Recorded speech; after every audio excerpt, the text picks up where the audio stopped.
लिल्लाहि रब्बिल आलमीन वस्सलातु वस्सलामु अला सय्यिदिल अंबियाइ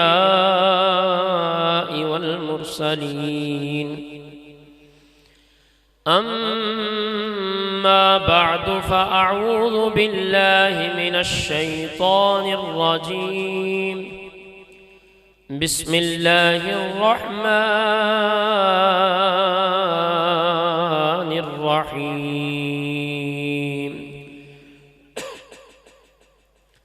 अला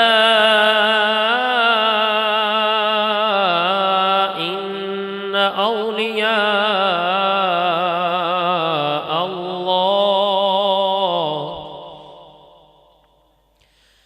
अला इन्न औलिया अल्लाहि ला खौफुन अलैहिम वला हुम यहज़नून अल्लज़ीना आमनू व कानू यत्तक़ून लहुमुल बुश्रा फिल हयातिद दुनिया व फिल आखिरह सदक़ल्लाहुल अज़ीम इन्नल्लाह व मलाइकतहु युसल्लूना अलन नबी या अय्युहल्लज़ीना आमनू सल्लू अलैहि वसल्लिमू तस्लीमा। मिलके पढ़िए सलातु वस्सलामु अलैका या रसूलल्लाह व अला आलिका व अस्हाबिका या सलातु वस्सलामु अलैका या नबी अल्लाह व अला आलिका व अस्हाबिका या नूर अल्लाह।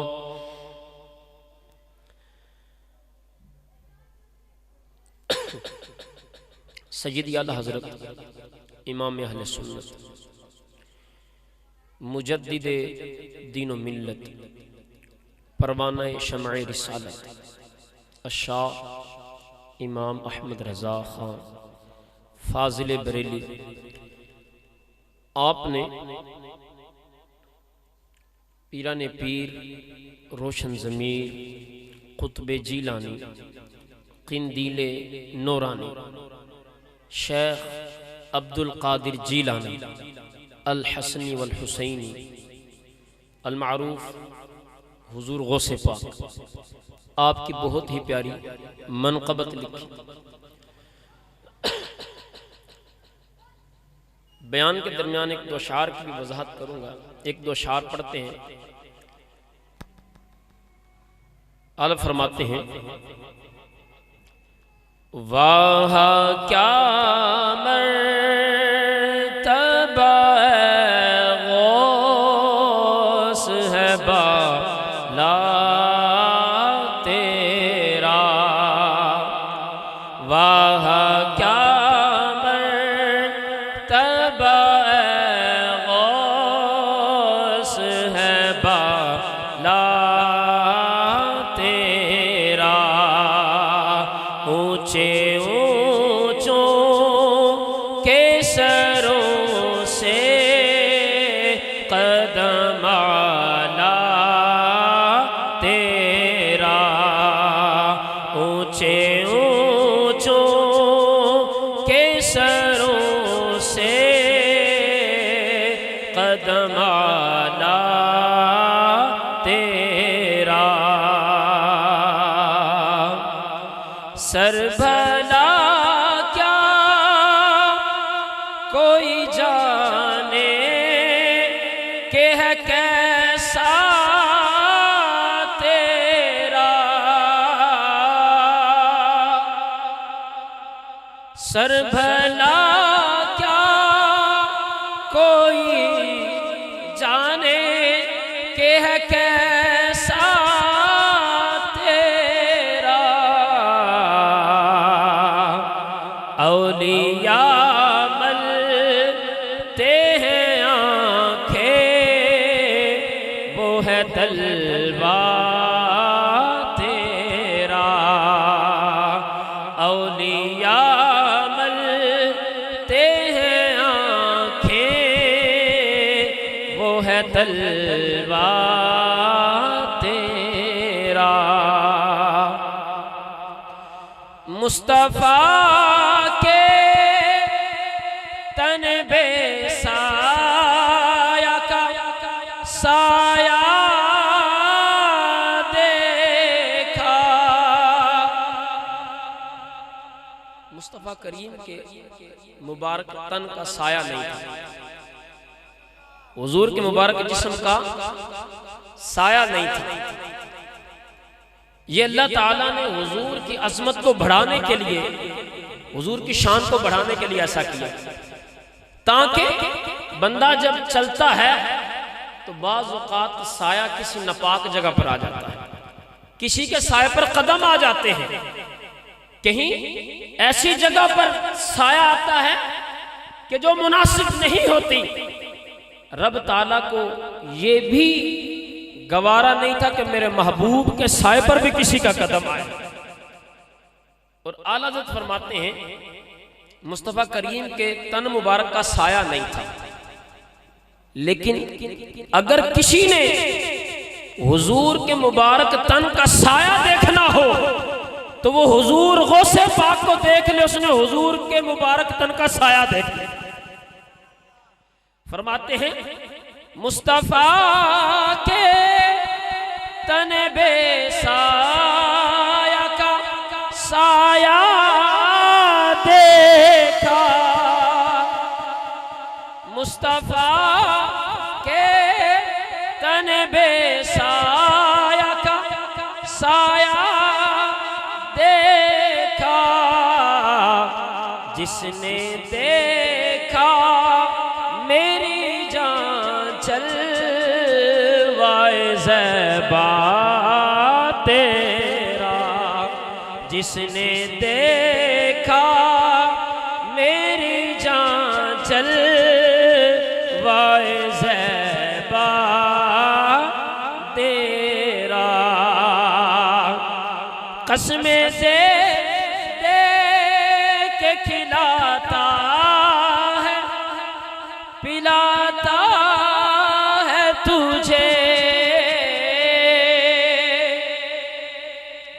हुजूर गौसे पाक रज़ी अल्लाह ताला अन्हु ने, हुजूर गौसे पाक पैदाशी वली थे, आप बचपन से वली थे और बचपन से ही इल्म की तरफ शगफ था, क्योंकि वली होता ही वो है कि जो अहले इल्म होता है, आलिम होता है। अल्लाह ताला को जाहिल पसंद नहीं है, अल्लाह ताला को नशई चरसी पसंद नहीं है। बड़े बड़े लिट्टे रखी हो 6-6 महीने नहाया ना, वो वली नहीं होता, बल्कि अहले इल्म वली होते हैं।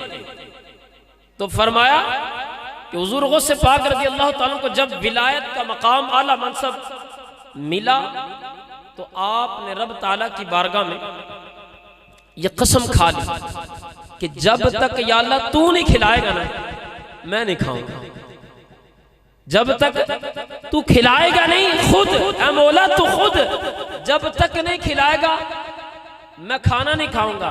वली का मतलब भी दोस्त होता है, या अल्लाह मैं तेरा दोस्त हूं, मैं तेरा वली हूं, तू मुझसे मोहब्बत करता है, मैं तुझसे मोहब्बत करता हूं, मोहब्बत के कुछ तकाजे होते हैं, या अल्लाह मैं चाहता हूं कि तू मुझे खिलाए।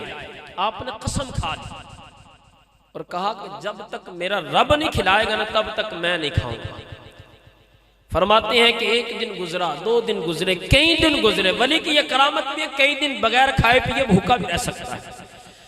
कई दिन गुजर गए, मस्जिद में थे, निढाल हो गए, खड़े होकर नमाज पढ़ते रहे, फिर बैठ के पढ़ी, फिर लेट के, हत्ता के नज़ा के करीब का वक्त आ गया कि खाने और पीने से कसम खा ली। मुरीदीन मुहिब्बीन आते रहे, हुजूर खा लीजिए। कहा नहीं, मैंने अपने रब से कसम खाई है कि जब तक मेरा रब नहीं खिलाएगा मैं उस वक्त तक नहीं खाऊंगा, हत्ता कि आप पर गशी का आलम तारी हो गया और एक हस्ती तशरीफ लाई, शख्स तशरीफ लाया, आकर आपको जगाया और कहा हुजूर खाना खा लीजिए। कहा कि मैं खाना नहीं खाऊंगा, मैंने अपने रब से कसम ये खाई है कि जब तक मेरा रब नहीं खिलाएगा तब तक मैं नहीं खाऊंगा।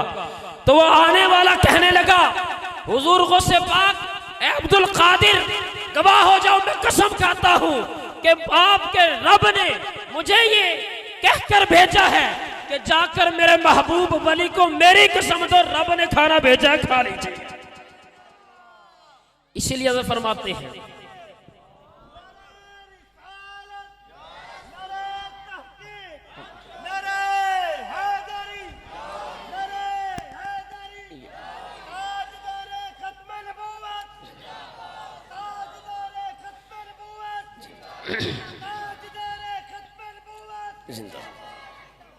तो फरमाते हैं कसमें दे दे के खिलाता है पिलाता है तुझे। कसमें रब ताला कसमें दे रहा अपने वली को, क्या अब्दुल कादिर तुझे मेरे महबूद होने की कसम, मुझ खुदा होने की कसम, ऐ मेरे महबूब वली मैं तुझे अपने रब होने की कसम देता हूं कि खाना खा लीजिए। फरमाया कसमें दे दे के खिलाता है पिलाता है तुझे, प्यारा अल्लाह तेरा चाहने वाला तेरा, वाह क्या मर्तबा ए गौस है बाला तेरा, ऊंचे ऊंचों के सरों से कदम आला तेरा। अल्लाह ताला ने कुरान मजीद फुरकान हमीद में ये इरशाद फरमाया कि अला इन्ना औलिया अल्लाहि ला खौफुन अलैहिम वला हुम यहज़नून, कि सुन लीजिए खबरदार। देखिए जहां पे कोई खतरे का इम्कान होता है वहां पर गवर्नमेंट की तरफ से भी जो है वो खतरे का लाल रंग का निशान लगाया जाता है। ट्रांसफार्मर लगा होता है ना, उसके नीचे लिखा होता है खतरा 11,000 वोल्ट। इसी तरह जब मोड़ कोई खतरनाक हो तो वहां पर बोर्ड लगा होता है कि खबरदार या खतरा या खतरनाक मोड़, कोई लफ्ज जरूर लिखा होता है खतरनाक मोड़। क्यों लिखा होता है? क्योंकि यहां पर अगर थोड़ी सी बेएहतियाती की, थोड़ी सी बेएहतियाती की तो जान चली जाए। थोड़ी सी बेएहतियाती से अगर मोड़ काटा तो कहीं ऐसा ना हो गाड़ी खाई में चली जाए।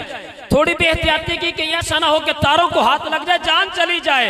वहां पर डेंजर का लफ्ज इंग्लिश में, उर्दू में खतरा लिखा होता है ताकि अगले को तंबीह कर दी जाए कि यहां पर जान के खतरे का मामला है, जरा एहतियात से आना। और रब ताला ने कुरान में जब अपने वलियों का जिक्र किया तो तमाम लोगों को यह बता दिया, अला खबरदार, ये एरिया वो है जो रेड जोन है, यहाँ पर आना है तो ऐसे नहीं आना कि मुंह उठाकर चलते आओ, मुंह उठाकर बोलते रहो, जो जी में आया वो कह दिया। अरे ऐसा नहीं है, अला खतरनाक, यहाँ पे रब के औलिया का तज़किरा है, यहाँ पर जुबान भी संभालनी है, यहाँ पर दिल भी संभाल के आना है।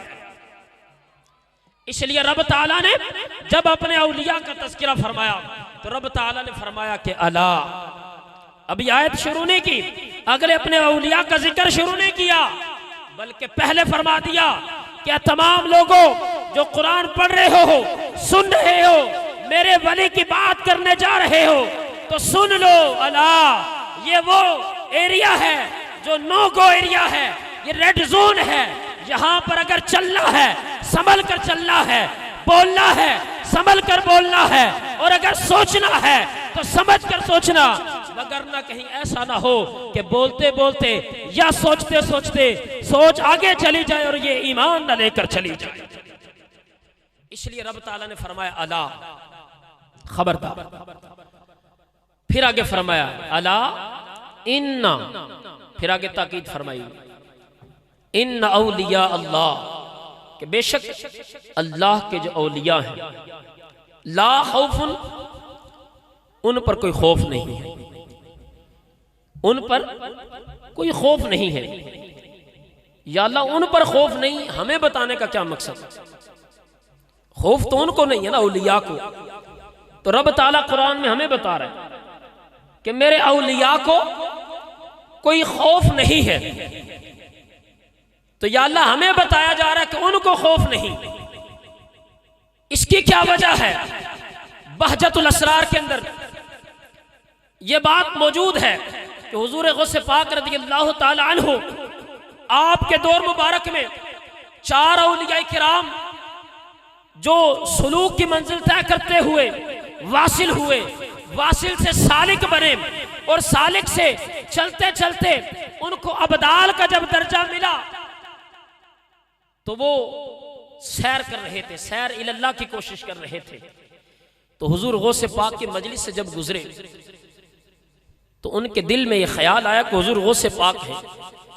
तो 3 ने ये सोचा कि उनका अदब ये है कि जरा एक तरफ से होकर गुजरा जाए, लेकिन एक वो था कि जिसने ये सोचा कि मैं अब सालिक भी हो गया, अब मैं आरिफ भी हो गया, वासिल भी हो गया, अब मैं सैर इल्लाह तक जाने वाला हूं, लिहाजा मेरा रुतबा अबदाल तक जा पहुंचा, लिहाजा कोई बात नहीं, मैं चला जाता हूं।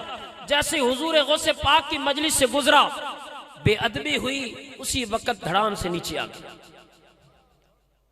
जब धड़ाम से नीचे आ गिरा तो हुजूर गौसे पाक के सामने वो तड़प रहा था। आपके शागिर्दों ने, मुतल्लिकीन ने पूछा, हुजूर इसकी तरफ नजर नहीं फरमा रहे? आपकी बारगाह में लोग परेशान हाल आते हैं, आप उनकी परेशानियां सुनते हैं, दुआ फरमाते हैं, उनकी परेशानियां दूर करते हैं, क्या वजह है कि यहां पर आप तवज्जो नहीं फरमा रहे?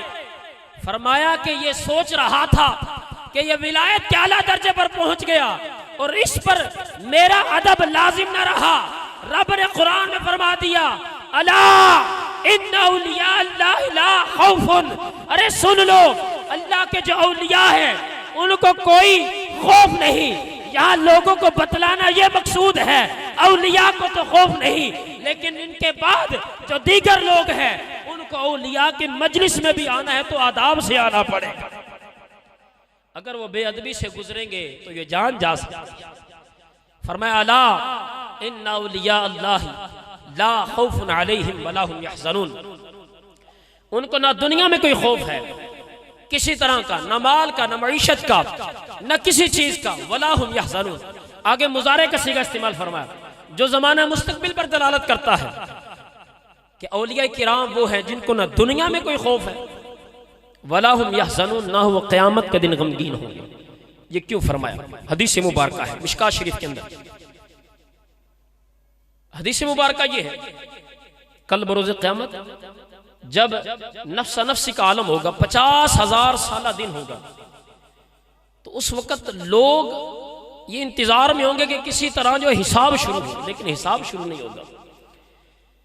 तो उस वक्त अल्लाह ताला के जो नेक बंदे होंगे अल्लाह ताला की बारगाह में इजाजत तलब करेंगे, या अल्लाह अगर इजाजत हो तो लोग इंतजार कर रहे हैं, हिसाब किताब शुरू होने में अभी देर है, अगर इजाजत हो तो 2 नफल ना अदा कर लें। देखिए अल्लाह के नेक बंदे वहां पर भी अगर इजाजत हो तो 2 नफल ना अदा कर लें, रब ताला की तरफ से इजाजत होगी, वो 2 नफल अदा करेंगे। जब 2 नफल अदा करेंगे, सलाम फेरेंगे, तो महशर का मंजर देखेंगे कि हशर का मैदान खाली हो चुका, जन्नती जन्नत में चले गए, दोज़खियों को दोज़ख में डाल दिया गया। कहा, या अल्लाह क्या हुआ? तेरा कुरान फरमाता है 50,000 साल दिन है, हमने 2 नफल पढ़े, ये सारे के सारे लोगों का हिसाब क्या हो गया? रब फरमाएगा, क्या मेरे वलियों, मेरे महबूब नेक बंदो, ये जो 50,000 साल दिन था ये उन लोगों के लिए था, अरे मेरे नेक बंदों के लिए फकत 2 नफल पढ़ने का वक्त था। और वो 2 नफल अदा करेंगे और महशर का मैदान खाली। इसलिए फरमाया, वला हुम यहज़नून, कि कल बरोज़े क़यामत वो 2 नफल अदा करेंगे, लोग अपनी परेशानियों में होंगे, कोई मैज़ान पर होगा, कोई पुल सिरात पर होगा, कोई कहीं होगा, हर बंदा परेशान होगा, लेकिन फरमाया वला हुम यहज़नून, फरमाया उनको कोई खौफ नहीं होगा, वो दो नफल अदा करेंगे और हिसाब हो चुका होगा। रब फरमाएगा जाए जन्नत में चले। आगे फरमाया कि वली होते कौन है? अल्लज़ीना आमनू व कानू यत्तकून। वली कौन होते हैं? अल्लज़ीना आमनू, वो लोग जो ईमान लाए, यत्तकून और तकवा इख्तियार किया। वली के बारे में सही बुखारी की हदीस मुबारक है और हदीस नंबर 6502 है।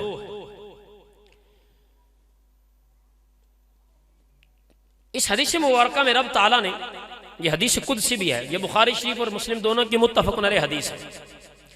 इस हदीस मुबारक में रब ताला ने वली कौन होता है उस चीज को बयान किया। जरा तवज्जो। हदीस मुबारक फरमाया इन्नल्लाह क़ाल मन आदा ली वलियन फ़क़द आज़नतुहु बिल हर्ब। हदीस कुदसी वो होती है कि पैगाम रब का होता है लेकिन जुबान मुस्तफ़ा करीम की होती है।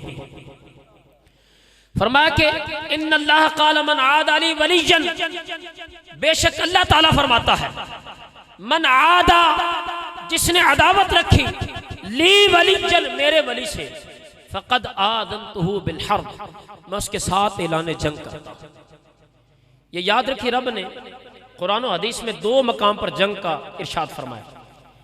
एक सूद खोर के बारे में कि सूद खोर की अल्लाह और उसके रसूल के साथ जंग है, और दूसरा फरमाया कि जो मेरे वली से दुश्मनी रखे, जो मेरे वली से मोहब्बत ना रखे, मेरे वली का बेअदब हो, फरमाया कि उसकी रब के साथ जंग है। और आगे फरमाया जंग में क्या होता है कि जो उस मुल्क की सबसे बेहतरीन चीज होती है, जैसे कैपिटल होता है, उस पर जब कब्जा कर लिया जाए तो पूरे मुल्क पर कब्जा तस्वुर किया जाता है। जैसे पाकिस्तान का कैपिटल है, इंडिया का नई दिल्ली है या दीगर मुमालिक, और ईमान मुसलमान के लिए सबसे अहम चीज है, और जब जंग होती है तो सबसे अहम चीज ली जाती है। और फरमाया कि सुन लो, जो मेरी वली से अदावत रखेगा उससे ऐलाने जंग है, और जिसकी रब से जंग हो गई तो सबसे अजीम चीज ईमान है, उसका ईमान सलामत नहीं रहेगा। अगर ये चाहते हो कि ईमान सलामत रहे तो याद रखो रब के वलियों का अदब करना पड़ेगा।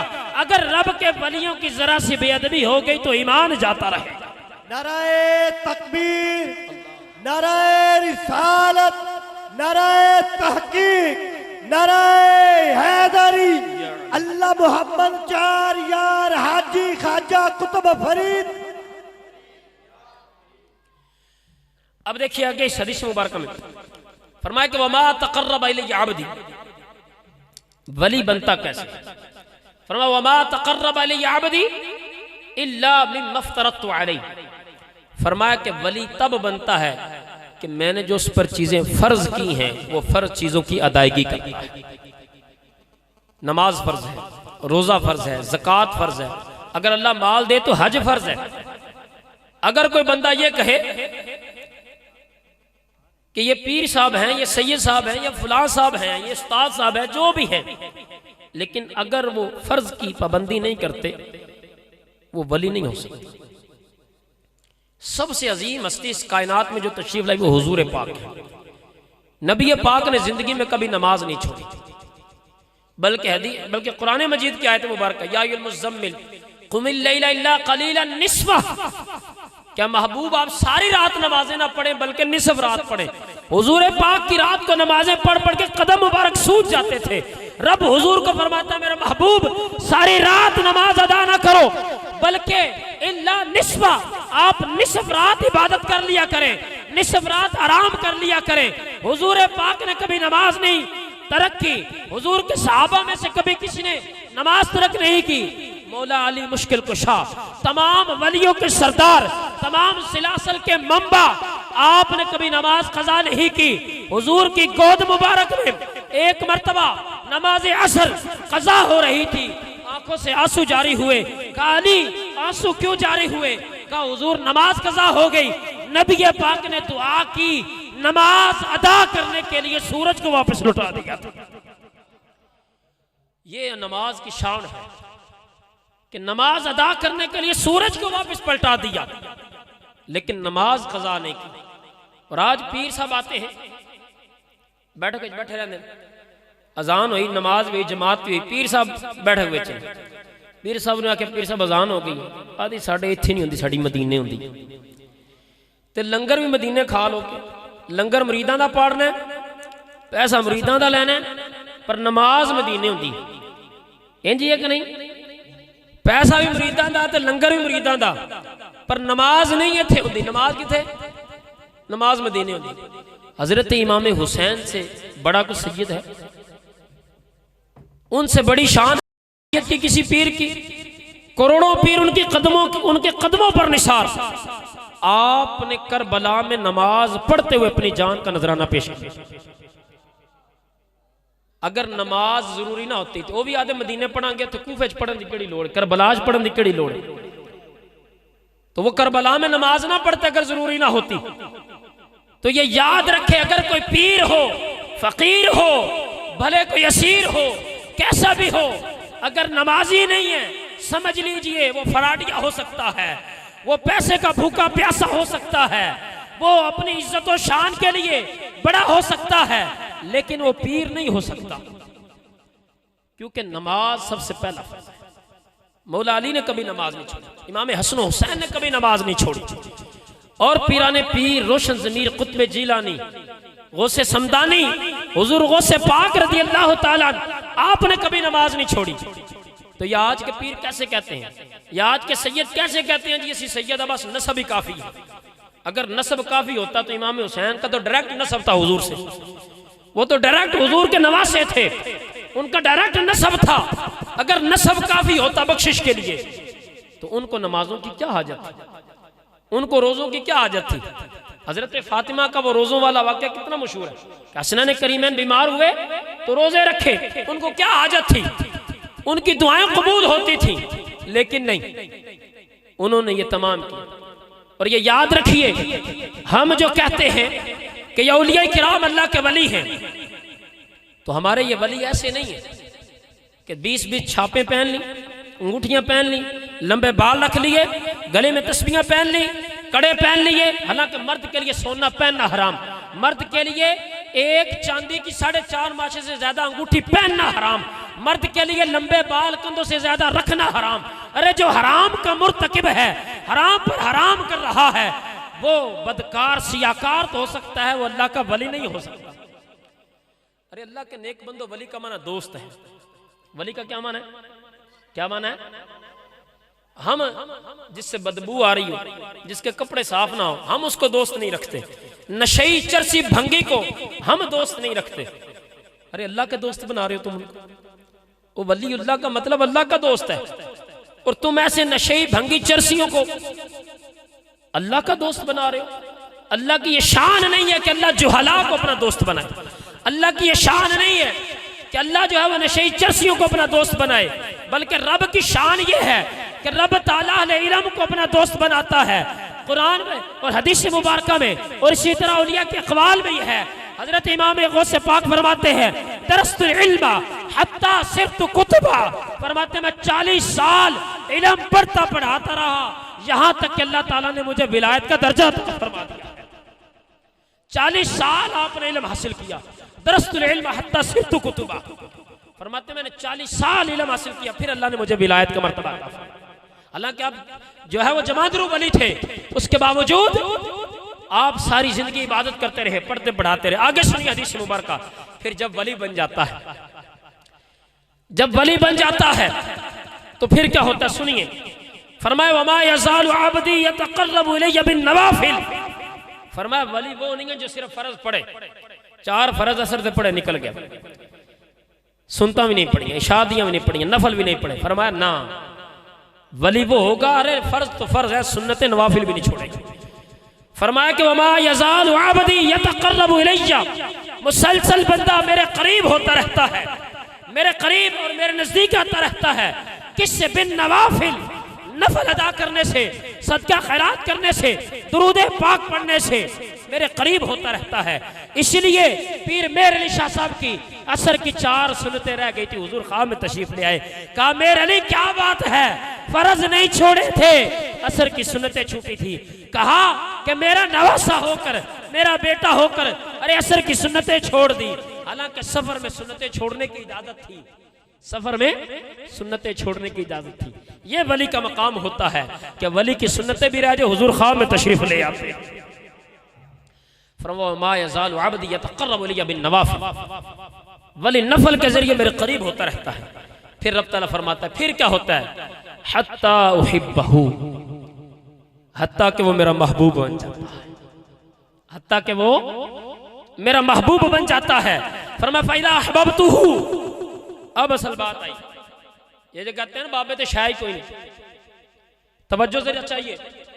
बाद लोग कहते हैं बाबे तो शाही कोई नहीं, हालांकि ये बुखारी की हदीस पढ़ रहा हूं, मुस्लिम की हदीस नंबर इंटरनेशनल नंबर के एतबार से 5604 हदीस नंबर आई। सुनिए रब क्या फरमाता है, ये हदीस कुदसी है। रब क्या फरमाता है, फरमाता है कि जब मैं बंदे से महबूब बना लेता हूं, मोहब्बत करना शुरू हो जाती है, मैं उसको बड़ा महबूब बना लेता हूं। कुन्तु समाअहु अल्लज़ी यस्मउ बिही, फरमाया कि मैं उसकी समाअत बन जाता हूं जिससे वो सुनता है। कैसे सुनता है, मुत्तफ़क़ुन अलैह हदीस, मुस्लिम और बुखारी दोनों की 2694 2694 नंबर हदीस। तवज्जो, रब फरमाता कुन्तु समाअहु अल्लज़ी यस्मउ बिही, मैं उसकी समाअत बन जाता हूं जिससे वो सुनता है। हदीस बुखारी और हदीस मुस्लिम है।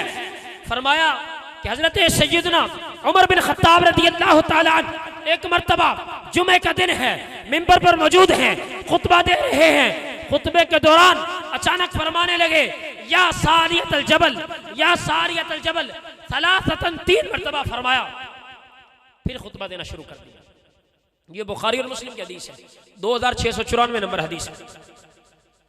फरमाते जब 3 दफा कहा और उसके बाद खामोश हो गए, खुतबा शुरू कर दिया।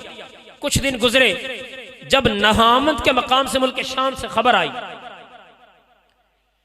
एक कासिद आया, रसूल आया, कासिद आया और आकर उसने कहा कि अल्लाह ताला ने हमें फतह अता फरमाई। पूछा कैसे, हदीस के अल्फाज हैं, फरमाते हैं कि बिल्कुल हम शिकस्त के करीब थे कि एक आन थी कि हमको शिकस्त हो जाती। इतनी देर में हमें आवाज आई, कोई कहने वाला कहता है, या सारियतल जबल, ए सारिया पहाड़ की तरफ अपनी पीठ कर लो, पहाड़ की तरफ हो जाओ। फरमाते हैं सारा लश्कर जब पहाड़ की तरफ हो गया, उस गैबी आवाज की बरकत से अल्लाह ताला ने लश्कर इस्लाम को फतह अता फरमा दी है। हजरत उमर फारूक आजम मदीने में थे, हजरत फारूक आजम मदीने में थे और ये जंग नहामत के मकाम पर हो रही थी और मिंबर रसूल पर बैठकर देख रहे थे और जो वहां पर नहामत में थे वो सुन रहे थे। इसीलिए कहते हैं दूर और नजदीक से सुनने वाले वो कान, दूर और नजदीक से सुनने वाले वो कान, कान लाले करामत पे लाखों सर। फरमाते हैं रब ताला फरमाता कुन्तु समाअहु अल्लज़ी यस्मउ बिही, फरमा उसकी समाअत बन जाता हूं जिससे वो सुनता है। रब फरमाता मैं रब उसकी समाअत बन जाता हूं। अब वो शाम में सुन रहे हैं और फरमाया कुन्तु बसरहु अल्लज़ी युबसिरु बिही, और मैं उसकी आंख बन जाता हूं जिससे वो देखते हैं। हुजूर हजरत उमर मदीने में बैठे शाम देख रहे हैं और शाम वाले शाम में रहकर मदीने से हजरत उमर की आवाज को सुन रहे हैं। और अगले सुनिए, आगे फरमाया कुन्तु रिजलहु अल्लती यमशी बिहा, कुन्तु यदहु अल्लती यबतिशु बिहा, कुन्तु रिजलहु अल्लती यमशी बिहा। फरमाया मैं उसका हाथ बन जाता हूं जिससे वो पकड़ता है, मैं उसका कदम बन जाता हूं जिससे वो चलता है। आइए सुनिए कि जब अल्लाह के वली के कदम में रब ताला की ताकत और कुदरत आ जाती है, रब के करम से रब का फैज आ जाता है, रब फरमाता मैं वली का कान बन जाता हूं, मैं वली की आंख बन जाता हूं, मैं वली का हाथ बन जाता हूं, मैं वली का कदम बन जाता हूं। फिर क्या होता है, अल-इब्रीज शरीफ किताब का नाम है, अब्दुल अजीज दब्बाग इसके मुसन्निफ हैं और उनके बारे में आता मुकदमे में यह बात अल-इब्रीज शरीफ के अंदर है। फरमाते हैं कि ये बहुत बड़े मुहद्दिस गुजरे हैं, हदीस का दर्स देते थे और जब हदीस का दर्स देते थे तो आपके पास हजारों शागिर्द पढ़ते थे। एक मरतबा ऐसा हुआ कि आपके दरवाजे पर आपके शागिर्द आए पढ़ने के लिए, आपने दरवाजा खोला, बाहर कदम रखने लगे। एक कदम रखते हैं एक अंदर है, दूसरा आगे करते हैं तो फिर पीछे कर लेते हैं, फिर आगे करते हैं फिर पीछे कर लेते हैं। कई बार ऐसा किया लेकिन कदम बाहर नहीं रखे। इससे पहले एक और बात सुनो। न्यूटन, ये आजकल का जदीद साइंसदान गुजरा है, जब उसने इस कायनात का मुताला किया, मुशाहदा किया, तो वो इस तहकीक तक पहुंचा कि सूरज की जो रोशनी है ना, वो जमीन तक पर सेकंड 1 करोड़ किलोमीटर पर सेकंड से ज्यादा जल्दी पहुंचती है।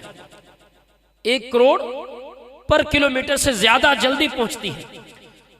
वो न्यूटन ये कहता है कि अगर मेरी जिंदगी 9 लाख साल हो और मैं रोशनी की स्पीड से इस कायनात की सैर करूं, खुदा की कसम 9 लाख साल जिंदगी तो खत्म हो सकती है, लेकिन रब की कायनात खत्म नहीं हो सकती। अब सुनिए, अब्दुल अजीज दब्बाग एक कदम अंदर है, दूसरा बाहर रखते हैं, फिर पीछे कर लेते हैं। मुरीदों ने पूछा, हुजूर क्या बात है कि कदम बाहर नहीं जाता?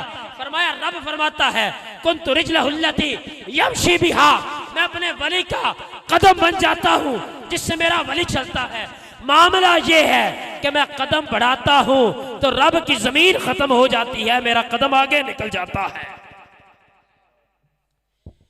तो फरमाया कि रब ने फरमाया कुन्तु रिजलहुल्लती यमशी बिहा,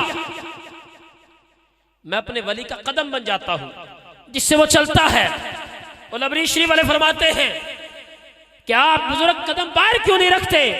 फरमाया कि जब मैं कदम बढ़ाता हूं तो मेरा कदम इस जमीन से आगे निकल जाता है। यह मकाम है वली का कि 9 लाख साल की उम्र हो, रोशनी की स्पीड से सफर करे, अरे कायनात खत्म नहीं होती। अल्लाह का वली एक कदम में सारी कायनात को बोर कर लेता है। और वो क्यों करता है? कुन्तु रिजलहुल्लती यमशी बिहा, फरमाया कि मैं अपने वली का कदम बन जाता हूं जिससे वो चलता है। और ये फरमाया, और आगे सुने हदीस मुबारक के बिल्कुल आखिर में रब फरमाता है, वला इन सअलनी लअतियन्नहु, फरमाया कि जब बंदा विलायत के मकाम पर पहुंचता है, कहते हैं ना मिज़ारात पे क्यों जाते हैं, अल्लाह के औलिया के पास क्यों जाते हैं? रब तो फरमाता है नहनु अक़रबु इलैहि मिन हब्लिल वरीद, कि रब ताला शारक से ज्यादा करीब है कि नहीं? ये कुरान की आयत है कि रब ताला शारक से ज्यादा करीब है। तो फिर तुम डायरेक्ट रब से मांगो, फिर अल्लाह से मांगने के अलावा अल्लाह के औलिया की बारगाह में क्यों जाते हो? सहाबा हुजूर की बारगाह में क्यों जाते थे? आइए सुनिए, हम इसलिए जाते हैं, रब ने फरमाया, हदीस कुदसी है, रब का फरमान है, बुखारी है, 6504 नंबर हदीस है। रब फरमाता है वला इंसानी लअतियन्नहु, अरे मेरे वली का मकाम यह है कि अगर मेरा वली मुंह से कोई बात निकाल देता है, रब उसी वक्त पूरी फरमा देता है। इसलिए अल्लाह ताला के औलिया के पास जाते हैं, वला इंसानी, और अगर मेरा वली मुझसे सवाल करे, लअतियन्नहु लाम तकीद बनू तकी शकीला मैं जरूर भी जरूर अता फरमाता हूं। ये ऑप्शन नहीं है कि कबूल होगा या होगा, कबूल होगा या नहीं होगा, ये बात नहीं है।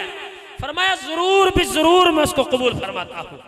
ये रब ताला के औलिया की शान है कि रब की बारगाह में हम सवाल करते हैं, दुआ करते हैं, कबूल होगी या नहीं होगी ये कोई पता नहीं। और फिर कहते हैं जी अल्लाह के औलिया से नहीं मांगना चाहिए। बुखारी, मुस्लिम, तिरमिजी, निसाई, तमाम किताबों में, मिशकात में ये हदीस मौजूद है। कल रोज़े क़यामत होगा, तमाम लोग हिसाब में परेशान होंगे और तमाम के तमाम लोग उस वक़्त हिसाब शुरू करने के लिए तमाम अंबिया के पास जाएंगे, एक के पास नहीं जाएंगे। आज तो कहते हैं कि एक से मदद मांगना शिर्क है। अरे रब से डायरेक्ट मांगना है, रब अपनी शायान शान मौजूद होगा, उस वक्त रब की जियारत भी होगी। अरे उस वक्त रब से डायरेक्ट क्यों नहीं मांगते? उस वक्त तो रब की बारगाह में मौजूद होंगे, रब का दीदार, रब की शायान शान होगा, तो डायरेक्ट रब से मांगो। डायरेक्ट रब से कोई अल्लाह हिसाब शुरू करना ही, रब ताला उस वक्त बताएगा कि जब तक तमाम मखलूक मेरे अंबिया और ताजदारे अंबिया और तमाम अंबिया के खातमुल अंबिया की बारगाह में नहीं आएगी, उस वक्त तक हिसाब शुरू नहीं होगा। इसलिए फरमाते हैं आज ले उनकी पनाह, आज मदद मांग उनसे, फिर न मानेंगे क़यामत में अगर मान गया। आज तो एक से नहीं मांगते, और हदीस बुखारी और मुस्लिम में कल 1,24,000 कम बेशम मांगेंगे, और जब तक नहीं मांगेंगे ना शफात का दरवाजा नहीं खुलेगा। हर एक नबी की बारगाह में जाएंगे और मांगेंगे।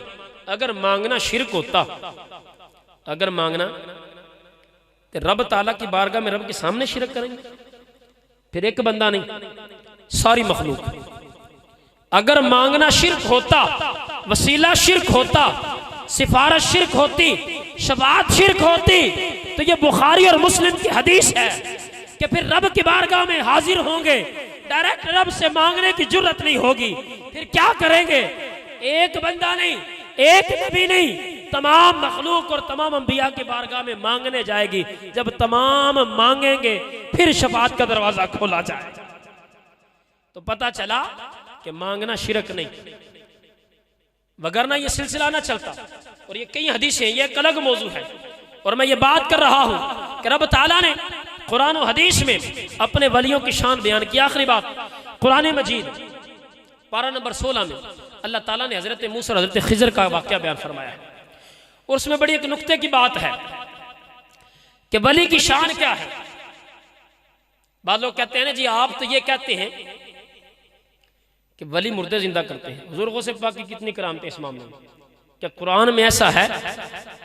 क्या कुरान में ऐसा है कि वली ने मुर्दा जिंदा किया हो, या वली की बरकत से कोई मुर्दा जिंदा हुआ हो?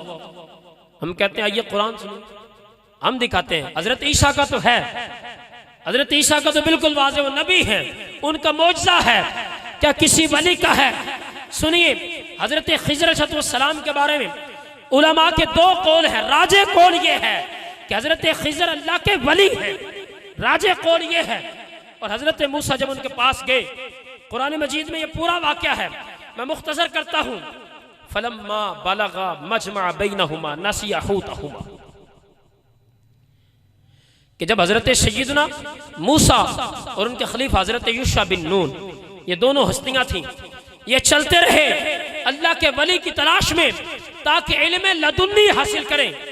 और तफसीर सावी वाले ने यह लिखा है कि हजरत सय्यदना मूसा से किसी ने पूछा इस कायनात में सबसे ज्यादा इल्म वाला कौन है रब के बाद? तो उन्होंने ये कह दिया मैं हूं। तो रब ताला को ये बात मैं वाली पसंद नहीं आई। तो रब ताला ने हजरत मूसा को इल्म लदुन्नी के बारे में बताया। फरमाया कहां से मिलेगा? फुला के मेरे फुला बंदे से मिलेगा। कहां मिलेगा? कहा कि ये मजमल बहरैन पर मिलेगा। हजरत मूसा और हजरत यूशा बिन नून ये दोनों सफर पर निकले। और कुरान फरमाता है कि ये चलते रहे, फरमाते हैं कि हत्ता अबलुगा मजमल बहरैनी औ अमदिया हुकुबा, कि मजमल बहरैन या जब तक वो अल्लाह का बंदा नहीं मिलेगा हम चलते रहेंगे। जब ये मजमा बहरैन पर पहुंचे, नसिया हूतहुमा, अपनी मछली भूल गई। और वो मछली कैसी थी?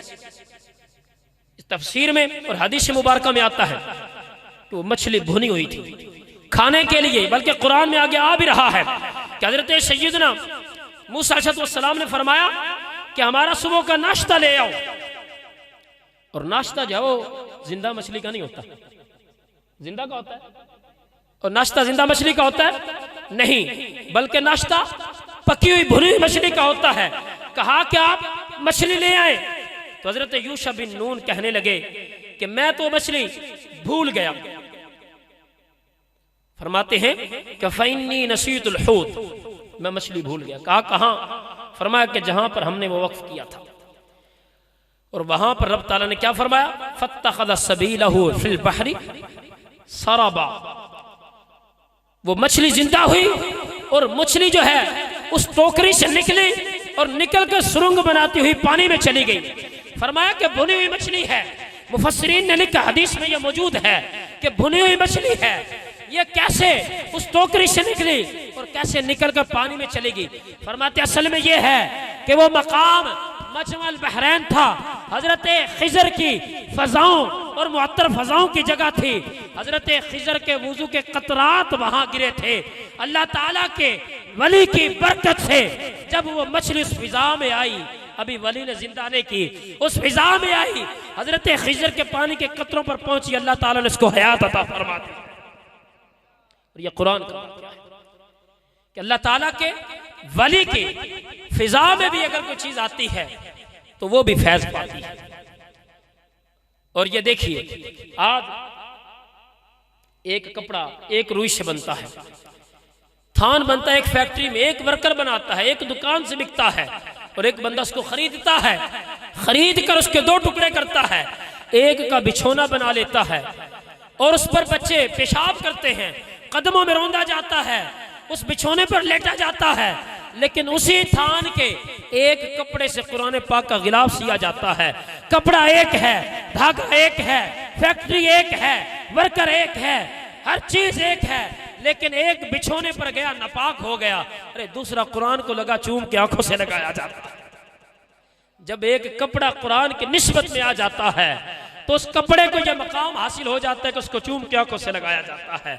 तो जब वो अल्लाह के वलियों की सोहबत में जब कोई बंदा आ जाता है तो अल्लाह ताला यह मकाम अता फरमाता है, वो सहाबे कहफ का कुत्ता ही क्यों ना हो, कुरान में अल्लाह ताला उसका जिक्र फरमा देता है, और फकत वो कुत्ता नहीं बल्कि अल्लाह उसको इंसान की सूरत अता फरमा के कल बरोज़ क़यामत जन्नत अता फरमाएगा।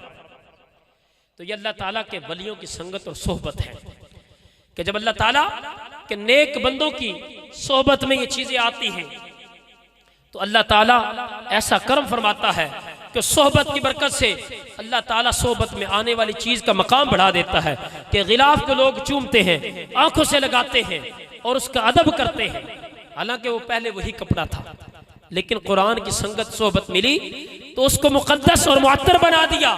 इसी तरह अगर अल्लाह के नेक वलियों की बारगाह में कोई आता है तो वो भी वलियों की संगत में आकर मुअत्तर हो जाता है और अल्लाह ताला का मुकर्रब हो जाता है, क्योंकि हदीस मुबारका है इंद ज़िक्र सालिहीना तनज़्ज़ुलुर रहमा व फी रिवायतिन तंज़ीलुर रहमा, कि जहां पर अल्लाह के वलियों का जिक्र होता है वहां पर अल्लाह की रहमत नाजिल होती है।